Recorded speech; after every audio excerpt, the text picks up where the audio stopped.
Every generation thinks their cartoons were harmless until you scratch beneath the celluloid and find a bomb waiting to go off.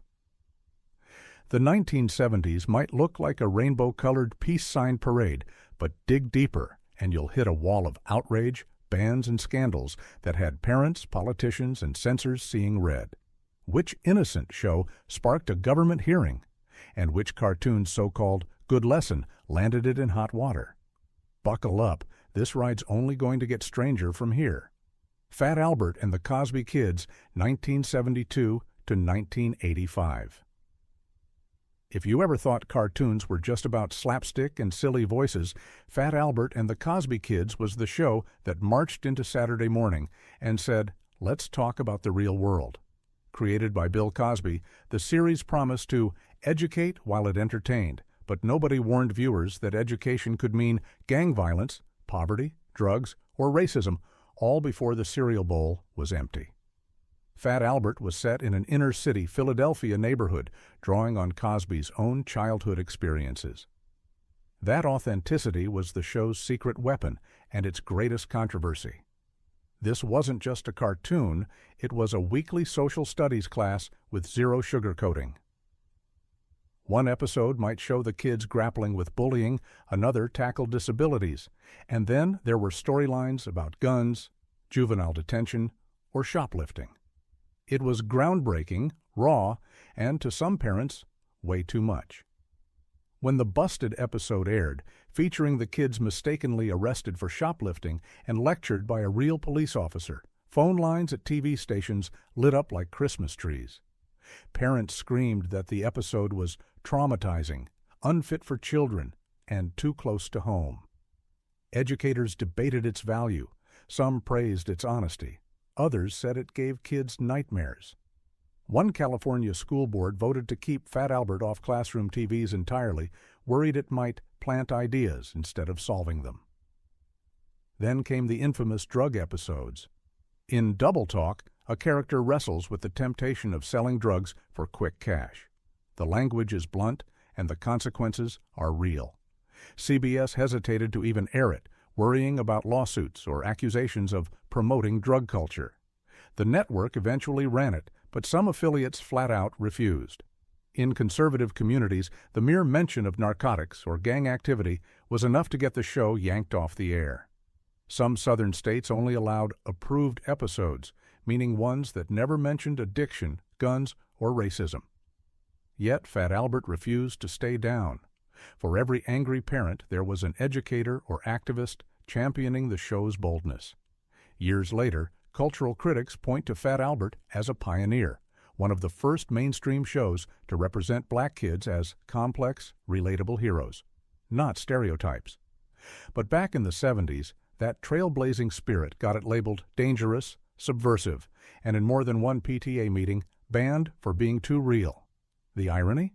In trying to shield kids from the world, the censors just made the show more legendary. Fat Albert became a rallying cry, proof that a cartoon could matter and get people talking, for better or worse. Scooby-Doo, Where Are You? 1969 to 1978. Here's a shocker. The Mystery Machine may have run on gas and groovy vibes, but what really fueled Scooby-Doo's runaway success was controversy. That's right. Behind every meddling kid's punchline lurked a whole lot of adult outrage and backroom banhammering. You might think Scooby-Doo is as harmless as a soggy Scooby snack, but in the 1970s, the show had parents and watchdog groups howling at the moon. Let's get into the mystery. At first glance, Scooby-Doo was just a goofy gang solving monster mysteries and unmasking crooks. But as the episodes stacked up, a vocal crowd started asking uncomfortable questions. Why so much occult symbolism? Why so many ghosts, witches, and haunted houses? In an era where Dungeons and Dragons and satanic panic hysteria was about to explode, Scooby-Doo's parade of phantoms wasn't just spooky, it was promoting supernatural beliefs, or so claimed certain outraged parents' groups. Conservative watchdogs didn't stop at the paranormal. The show was regularly accused of corrupting morals, with some going so far as to say it glamorized breaking and entering. When the gang trespassed in haunted mansions or ruined villains' fake seances, critics wondered if it was sending the wrong message about the law. In one notorious incident, a church coalition in the Midwest organized a boycott against Scooby-Doo, demanding networks pull all programming that glorifies fear, deception, and the occult. And let's not forget the violence, however slapstick. Bonks on the head, trapdoors, near drownings, wild chase scenes. Scooby-Doo may have been bloodless, but it wasn't exactly gentle. Some British stations began editing out the scariest scenes, while U.S. censors debated adding warnings for intense peril. Even the seemingly innocuous act of Shaggy and Scooby cowering in a closet got dissected for hidden drug references. Rumors flew that Shaggy's munchies were more than just an appetite, and a few parent-teacher associations demanded the character be toned down or cut out entirely. Despite the noise, Scooby-Doo survived every attempt at censorship. The show morphed, adapted, and rolled on, sometimes with softer edges, sometimes with lessons tacked on at the end. But the controversy made it impossible to ignore and only boosted its status as a cultural icon. So next time you hear the Mystery Machine's engine revving, remember? Scooby-Doo didn't just spook ghosts, it spooked the censors too. And somehow, that only made him more unstoppable. Wait Till Your Father Gets Home, 1972 to 1974. If you think adult animation started with The Simpsons, you've clearly never met the Boyle family from Wait Till Your Father Gets Home. Airing in prime time, this Hanna-Barbera creation was a sharp left turn from the safe, slapstick humor of the studio's past. Instead, it delivered a full-throated satire of American life that took aim at everything from the Vietnam War to hippie culture to the rise of suburban paranoia. In the early 70s, that made it public enemy #1. Here was Harry Boyle, the everyman dad, a relic from the Eisenhower era, clashing nightly with his counterculture kids and their cast of radical friends. Every episode poked the bear, whether it was Harry's suspicion of his liberal neighbors, his daughter's women's liberation meetings, or his son's anti-war protests. Even marital squabbles and sexual liberation got the animated treatment. And this wasn't background noise. The show aired in the evening, right after the local news, when the whole family could tune in, whether they liked it or not. Cue the outrage. Conservative viewers blasted the show as subversive, un-American, and an insult to decency. Letters poured into network offices accusing the series of promoting disrespect for authority, mocking the military, and brainwashing children with radical ideas. In some markets, local affiliates refused to air the most controversial episodes. One infamous storyline featured Harry joining a citizens' militia to spy on his own neighbors, only to be outed and shamed on TV. The satire was razor-sharp and, for many, way too close for comfort. Not to be outdone, progressives criticized the show for not going far enough. Some said it treated youth movements with mockery, or that it caricatured the struggles of the women's and civil rights movements. Feminist leaders took issue with Harry's frequent eye-rolling at his wife's ambitions, while others accused the show of lampooning peace and love just to curry favor with the status quo. In response, the network occasionally edited dialogue or even yanked entire episodes, hoping to cool tempers. But the controversy stuck, and Wait Till Your Father Gets Home became a lightning rod, too political for Saturday morning, too outrageous for the after-dinner crowd. Eventually, the show faded, undone by its own willingness to tackle hot-button issues that most cartoons wouldn't touch with a 10-foot pole. Still, its legacy is felt in every irreverent, boundary-pushing sitcom that followed.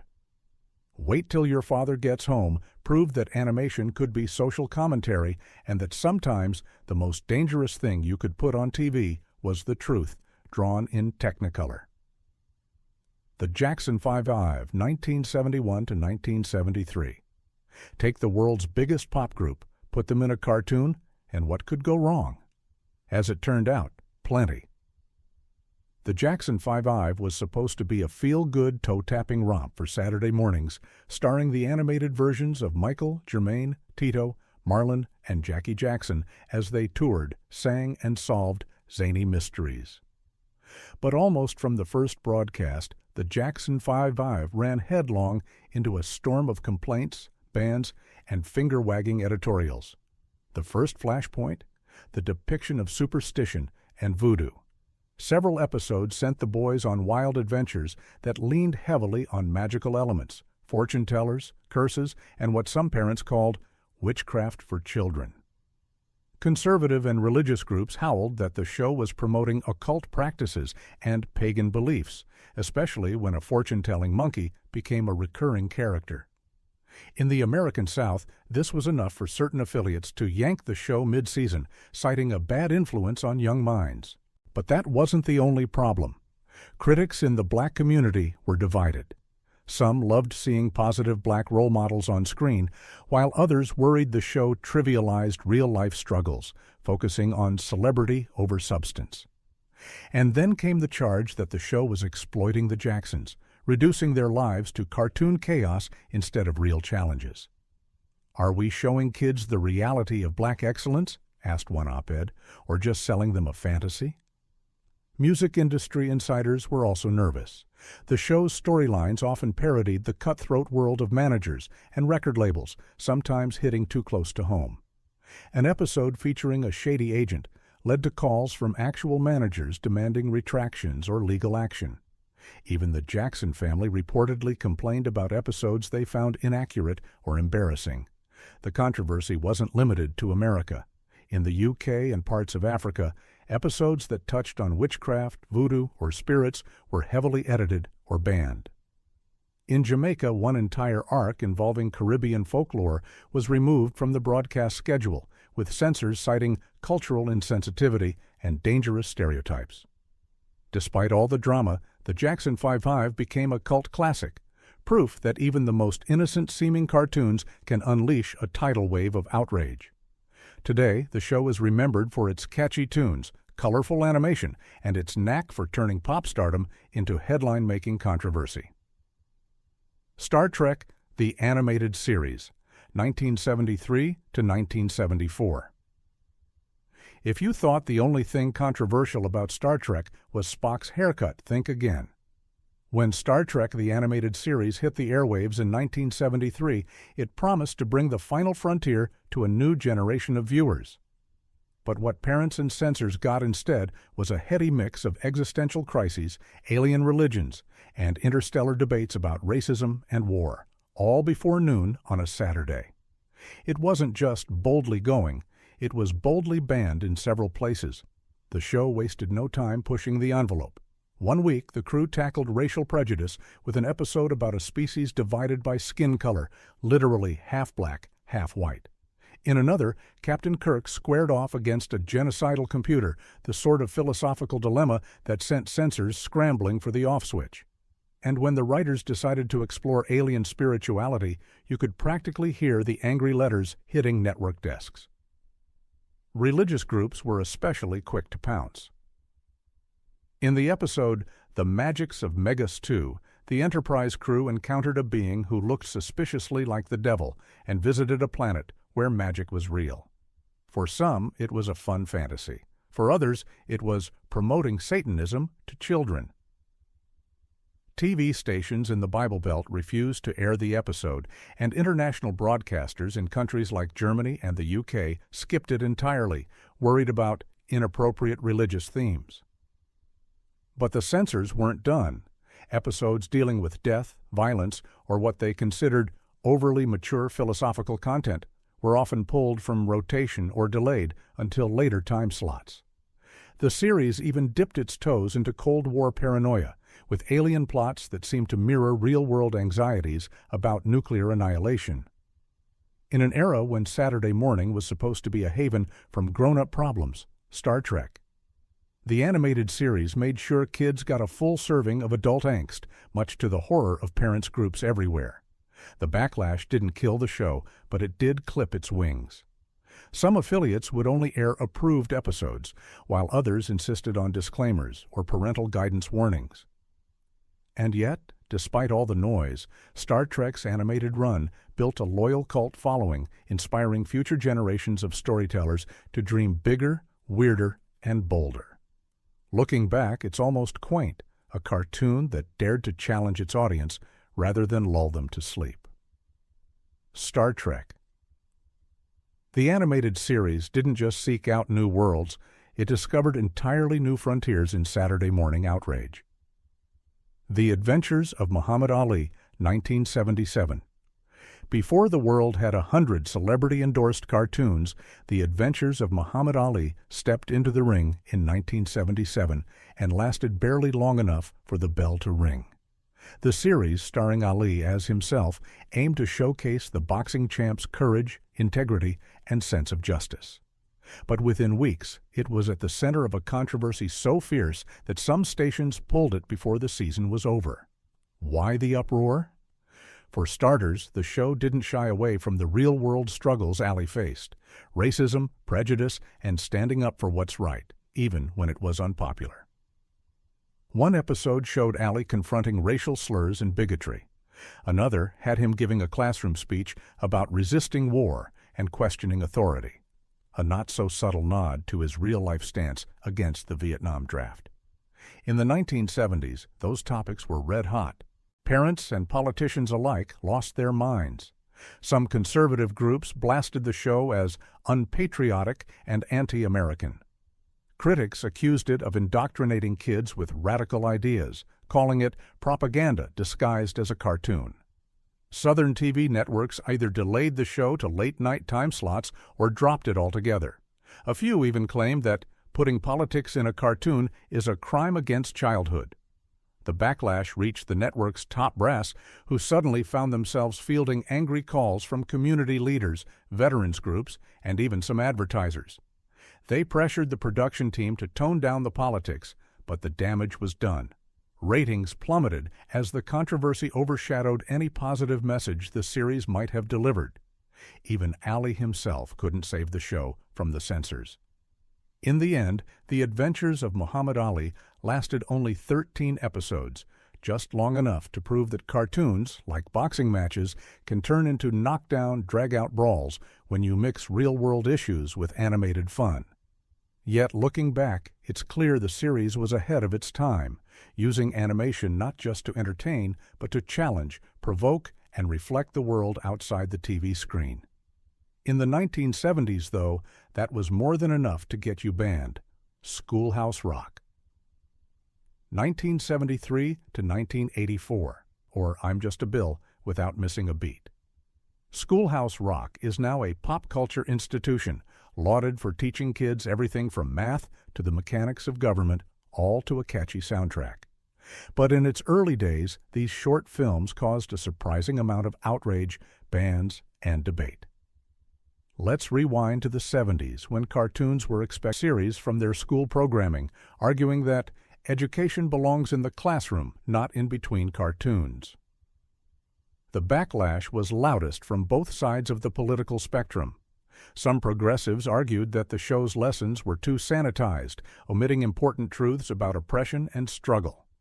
Conservatives, meanwhile, saw propaganda, afraid that kids might grow up to challenge the status quo, armed with just enough knowledge to be dangerous. Despite the pushback, Schoolhouse Rock not only survived, but thrived. Its most dangerous lessons are now beloved classics, with generations of kids crediting the show for sparking their curiosity and giving them the tools to question the world. It's a reminder. Sometimes, the most controversial thing you can do with a cartoon isn't showing violence or magic, it's making kids think for themselves.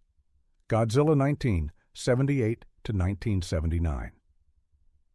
It's hard to imagine now, but there was a time when Godzilla wasn't just king of the monsters, he was king of controversy too.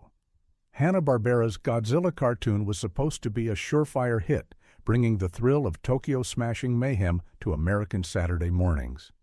But by the time the giant lizard finished his first fire breath, the complaints were pouring in faster than a tidal wave off Monster Island. Let's set the scene. The show followed the research crew of the Calico, who called on Godzilla for help whenever danger threatened, with his adopted son, Godzuki, providing comic relief. Sounds harmless? Not to the parents' groups, teachers, and child psychologists who flooded the airwaves with warnings. Their gripe? The show was simply too scary and too violent.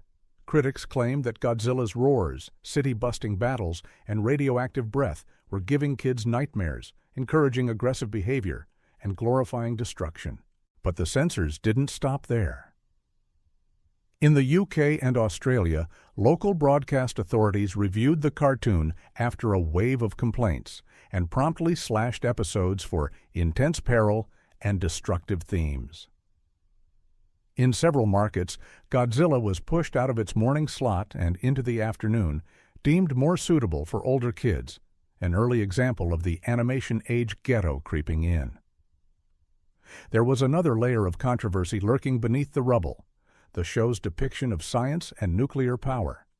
Environmental groups argued that Godzilla, originally a metaphor for nuclear devastation, was being transformed into a friendly superhero, glossing over the real dangers of atomic energy and natural disasters. One episode's storyline, where Godzilla stops a volcanic eruption, was even accused of trivializing catastrophe for entertainment value. The backlash was so strong that Hanna-Barbera began to tinker with the formula, toning down the city smashing in favor of environmental messages and lighter adventures. But the changes couldn't shake the show's bad boy reputation. In fact, the more the network tried to clean up Godzilla's image, the more forbidden fruit it became for monster-loving kids. Ironically, the Godzilla cartoon's controversy only made it cooler. Every kid wanted to see the show that had the grown-ups in a panic. And years later, its blend of chaos and heroism paved the way for more mature animated fare. The lesson? When you put a giant atomic monster on children's TV, don't be surprised if things get a little explosive. On and off the screen. Devlin, 1974. If you were a kid in the mid-'70s, you probably thought nothing was cooler than Daredevil Evel Knievel, except maybe an entire cartoon dedicated to his wild stunts. Enter Devlin, Hanna-Barbera's answer to the motorcycle craze, a show about Ernie Devlin, a stunt rider touring with his family circus.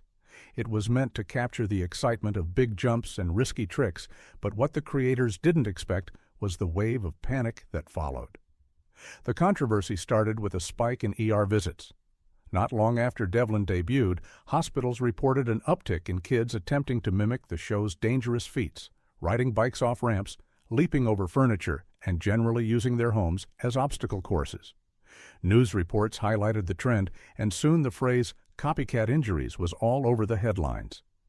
Parents' organizations began campaigning against Devlin, accusing it of encouraging reckless endangerment and teaching kids to risk their lives for fun. TV watchdogs pounced. The network scrambled to insert safety messages and disclaimers, with Ernie Devlin himself appearing at the end of episodes to remind viewers, "Don't try this at home." It didn't help. Critics argued that simply showing the stunts, even with a warning, was enough to plant the idea. Several local affiliates pulled the show, and some markets refused to air it at all, branding it too dangerous for young viewers.